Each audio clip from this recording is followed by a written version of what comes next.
Hello, everybody. Jeff Stein, coming to you from the home office in Lafayette Hill, Pennsylvania. Um, Reintroduce myself. I'm Jeff Stein. I'm the president of Plan Giving Marketing, and this is our second weekly installment of our PSA, our Practical Solution Announcement. If you joined us or tuned in or watched our YouTube video last week, you know my guest and good friend, Greg Wilson. Greg is a frontline fundraiser at Good Shepherd Rehabilitation in Allentown, Pennsylvania. And last week, Greg and I got to talking about what we're doing to keep busy and stay in touch with donors during these unprecedented times. And Greg told us a pretty humorous story about drunk dialing donors. And if you didn't see it, trust me, Greg was not drinking while dialing donors, but he did develop a strategy for effectively burning out his cell phone battery, making calls to donors as a way of keeping busy and making sure that he was staying connected with the people that mattered to his organization. So since we spoke last week, Greg has burned through his battery at least 7 times, or maybe 5 times if he's not working on the weekends. And so tell me, Greg, how has that been going and what else have you been up to? It's been going quite well. It's been a lot of fun reaching out and talking to people that normally would not have been part of our pretty expansive thank you phone calling program. So it's been fun. I've spent a lot more time on the phone talking to, again, donors that I would not have necessarily ever spoken with, and really just learned a lot about them. It's been both good and bad about learning or hearing from some of the donors what I'm hearing from them. So it's been interesting, and probably like most other frontline fundraisers that are on a lot of mailing lists right now, we've all been pretty bombarded with emails that talk to you about the top 10 tips from working from home, or how you set up your home office, or even updates now on the CARES Act and how that's going to impact philanthropy. Again, because I always like to sort of gamify what I do on a daily basis, I came up with the somewhat joke of a game that anytime an email pops into my email that talks about another webinar for the CARES Act, or another webinar or email list of how to set up your home office for optimal setting, it's my response is to now try to program myself to just call a donor. So an email pops up to, watch this webinar today. I need to just delete it and call another donor, because that's really what this is all about right now. Wait, so you're not attending any of those webinars? You're not brushing up on the CARES Act? You're not figuring out how to work CARES into your marketing and communication strategy? Not too much. I did a little bit of quick reading on the CARES Act. For the most part, in my opinion, a lot of our say more sweet spot donors, I don't think are going to be that affected by CARES, or in some ways affected positively by CARES as far as it comes to philanthropy.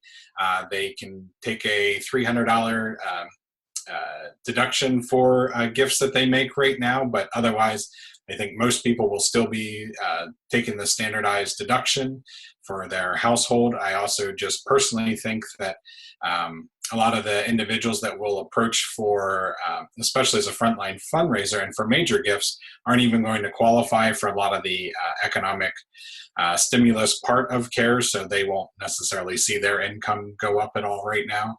And even overall, and you and I have talked about this before, I think with everything that's going on, that most of our donors are worried about so many things outside of necessarily how they might make a gift. I think it more comes down to whether or not they feel safe or feel comfortable enough to make a gift. I relate a lot of this back to, which makes me sound a lot smarter than I am for remembering things from college, but remembering a lot, or even high school maybe, but Maslow's hierarchy of needs. And, I think normally donors come in at either a level 4, which is esteem, or a level 5, self-actualization, that they make gifts because they're thinking beyond themselves right now. And I really think with everything going on with COVID-19, that has people scared and sort of in a panic mode, where they're back down to the hierarchy levels of 2, they're just worried about physical safety, or 3, feeling this need for love and belonging. And really, I think as frontline fundraisers, that's a great place that we can step in and help people, are those 2 areas. Exactly. So you went from a webinar about CARES and how to market and communicate, during CARES, and then by your own rules, you had to pick up the phone and call a donor. Like when you called the donor, if you called a donor, did any of that come up in your dialogue with those donors, or what are those conversations like? Like, are they curious about how CARES affects them in their philanthropy, or what's happening with that? Yeah, I would say not at all, really. Just a quick run through of the conversations I had yesterday. Again, most of the individuals that I'm still reaching and speaking with are more on the well experienced side, shall we say, that might qualify in that 65 or older category, and most of them are really more worried about. Will my IRA survive throughout my lifetime now? Like, is watching the value of their IRA just sort of vanish in some ways. They're worried about that. And even going back to, and this is really what made me think about Maslow's hierarchy of needs, was I had a very long conversation with a donor yesterday who's in her mid 80s, who is still very physically based as far as how she does everything. So she pays her bills by mail. She writes checks for everything. She goes to the grocery store to buy her groceries. She physically goes. She physically picks up her prescriptions on a weekly, monthly basis kind of deal.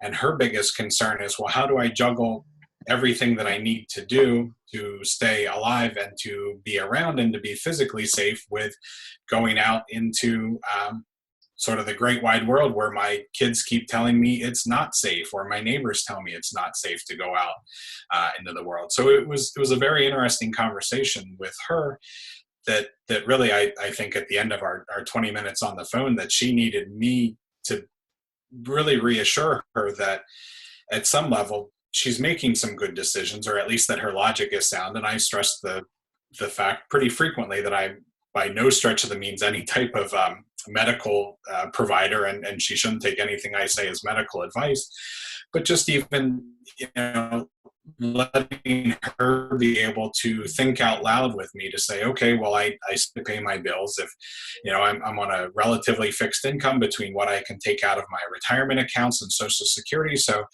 I need to make sure I pay my bills on time, because I don't want to have any company coming after me with late fees because I can't afford to pay late fees on this stuff. Or if I don't take my medicine, then I get even more sick. So I have to at least try to go out and get my medicine. And that really made me realize and appreciate some of what we get to do, that I was there to just, again, allow her to share some of her fears and concern, and for me to provide this safe space for her to just think out loud. And, and again, there was a fair amount of discussion about how much she loves Good Shepherd and how she wants to continue to support us and do what she can.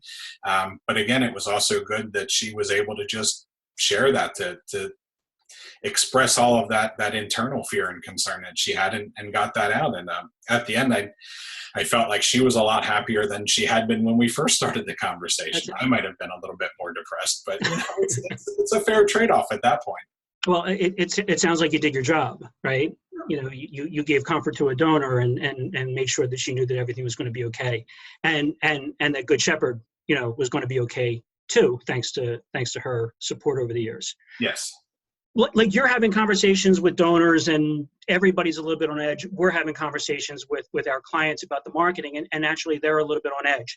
And this kind of sort of might be a good segue for how marketing might influence conversations with donors, or conversations with donors might influence marketing communication. And what we're hearing a lot of is, well, it's kind of like a tale of two organizations. And if you're familiar with our company and how we do things, our strategy is basically geared towards communicating to your loyal donors that that plan gifts are important to the mission, that anybody can make a plan gift, that you need not be famously wealthy or very, very old to have that conversation, and that the marketing and the messaging is really an expression of other donors who have made a plan gift, expressing why they did what they did, why they care about the mission, and secondly, what impact they want their gift to have. That the majority of the communications that come from us for our clients doesn't really get into the specifics of any particular type of gift, and we really don't want to get into the weeds on tax savings for making a gift, Because while that is a factor, it is not at the top of the list of reasons why people make plan gifts. And it's also presumptuous of us to assume that everybody that we're including is in the same tax bracket, or everybody is in the same financial situation. And we want to welcome anybody who wants to make a plan gift to start that conversation. So we have two types of clients, and we produce two types of communication. And the clients that we've been working with on communication that is evergreen, that really just speaks of opportunity and philanthropy and caring for the organization and having an impact, are very comfortable in looking at the communications that we have queued up and allowing us to release them during these difficult times, because the message in the communication is really about gifts and their outcomes, how a gift enables us to do what we do. Not how big your gift is, not what kind of gift it is, not how much you're saving on taxes, not what the CARES Act or the Secure Act means to you, but what a gift means to our cause. On the other hand, we work with other clients who follow that strategy, but every time we do something, they want to have some kind of educational marketing inclusion that talks about a particular type of gift and how that gift advantaged the donor. And typically some type of Secure Act or CARES Act or some other IRS inclusion that explains why this is a good thing for them as a donor. Those organizations are giving a lot of pause to continuing to communicate, because those communications seem like an ask, right? They seem specific to a particular way to give. And at this time, who are we or anybody to suggest to anybody that this is a good idea, right? How can we help our clients, or how can we create communications that lend themselves to the kind of communications that you're having with that woman, the woman who cares deeply about what you do, but is really concerned for herself right now? Does she need education? Would that help her? Or is that not really what the people that you're talking to are looking for from you at this time? Yeah, I would say most of the people that I talk to aren't necessarily looking for anything specific as far as this strategy of structure something, of how to put together a complex or a deferred gift. A lot of what I'm hearing and what I've always looked at marketing to do is to help me pre-identify the people that I need to talk to. So rather than me making 100 calls to find the one person that really loves, in my case, loves Good Shepherd and wants to talk to me about making a gift to Good Shepherd after they're not here anymore, I want my marketing to narrow that down to only 10 people that I have to call to find that one person. Or even better yet, to have marketing say, come back and go, oh, we found one person that says they'd love to talk to you because they love your organization so much. And I especially think that, over my, ever accumulating years of experience in this, because everybody's situation is so specific. If sometimes you can really hit it right and get the right gift at the right time, marketing wise, in front of somebody. But I think it's a lot more about a conversation of, well, what are your feelings for organization XYZ? Like, how strongly do you feel about them? Do you want to make a gift that maybe you can't normally make, but you can make once you pass, because you're giving out of some assets that you don't need anymore?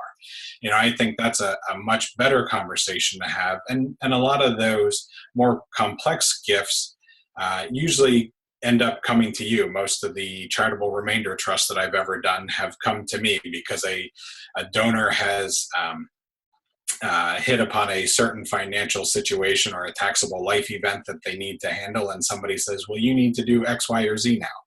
And it's because they've gotten communication from me on a frequent basis that says, hey, if you love Good Shepherd, you should contact us if, when you have these types of thoughts, in a good way kind of deal. And, and I've seen that happen, where it's more the awareness that we're here for you when you're ready than to drive home any type of message that says, oh, you need to make this type of gift today, because if you don't, then the world's going to end.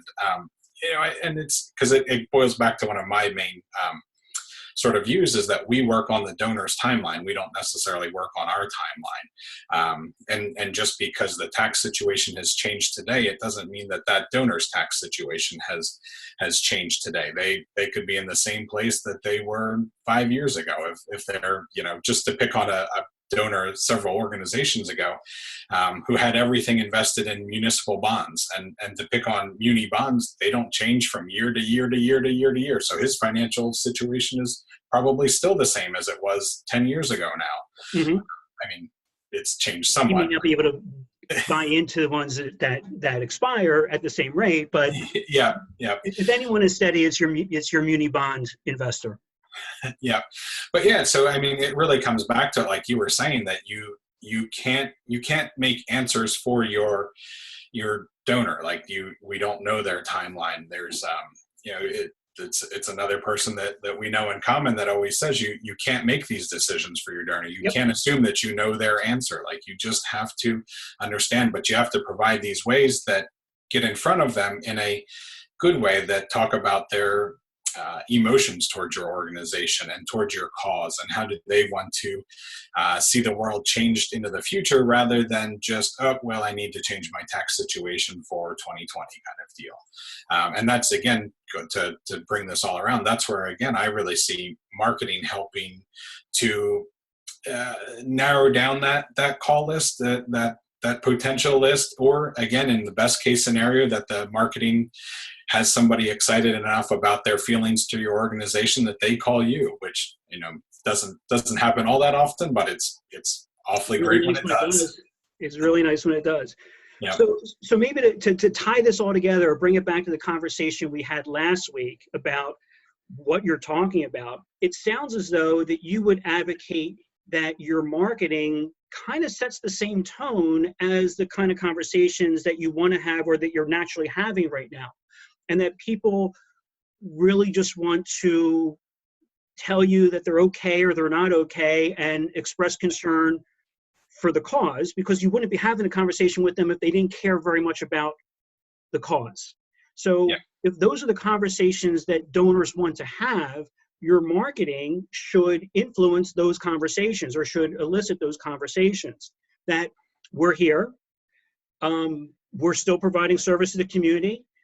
The community has needed us in the past, they need us today, and they're going to need us well into the future. And if this is something that you still care about, give us a call, because we'd love to talk to you about it. It's that simple. How the person makes their gift, what their personal financial situation is immaterial to the conversation. What's really material is that you remind them, like I said, you need them, the community needs them, the community needs you, you need donors, and you are ready, willing, and able to have a conversation with anybody who cares deeply about you, what you do, and wants to help you now and in the future. It's kind of that simple. Yep. Okay. I would completely agree with that. I think we'll end up seeing a lot of the same that we did in 2008 and 2009 that I saw, where you really learned where a lot of your donors' priorities were, because they didn't necessarily stop giving, but they really refined who they gave to. And I think this is a great time, again, to be proactive with your marketing, to say, hey, this is who we are and this is what we do. And if you love us and you want to see this continue, feel free to either call us or be open to it when we call you. That's the two biggest things right now that I see, and really, well, not only right now, but in forever. Like that's the two biggest tools that marketing brings to me to make my life and my job that much easier. Got it. So we're going to bring this whole thing, full circle. Yep. We are in unprecedented times. Working from home is interesting, to say the least. The dog was in and out during this, and she just didn't make it to camera. And we are attending a ton of webinars. We're getting a ton of really helpful information about marketing, about sales calls, about the economy, about health and welfare, and about the CARES Act. But because we are professionals staying abreast of all this stuff doesn't mean that everything that we hear on a webinar needs to make its way into a conversation with donors or in our marketing materials. They will find us just as helpful, right? And just as worthy of their ongoing philanthropy, just by making sure that they know that we're here, we're still doing what we do, and we are always available to have a conversation if they want to choose to support us in any other way now or in the future. With that, we're going to wrap it up because we're trying to keep it short. I know we ran long today, but Greg, this is really, really good stuff. Thank you. As always, down there is a link to our site, phone number, email address. If you go there, we will have additional content. We will post some examples of completely benign but very, very effective marketing messages that focus on mission and don't get in the weeds on any particular way to give or anybody's personal financial situation. These are things that our clients who are using them are telling us are working. They're not getting the backlash. So if you're really afraid to go out there and say anything or do anything at a time like this, or you feel you have to say everything there is to say about the current changes to the tax law or the CARES Act, rest assured, you don't have to. You don't have to go there. You can really keep it simple. You can keep it genuine. You can keep it heartfelt. And the best thing you can do is make yourself available to your donors and use marketing to inspire them to pick up the phone and call you, or like Greg said, make it so that they're accepting your phone call when you call them. So with that, that's Plan Giving Marketing's PSA for the week. Hope you liked it. Go visit the website to get more information, and we'll see you next week. Okay. See you later.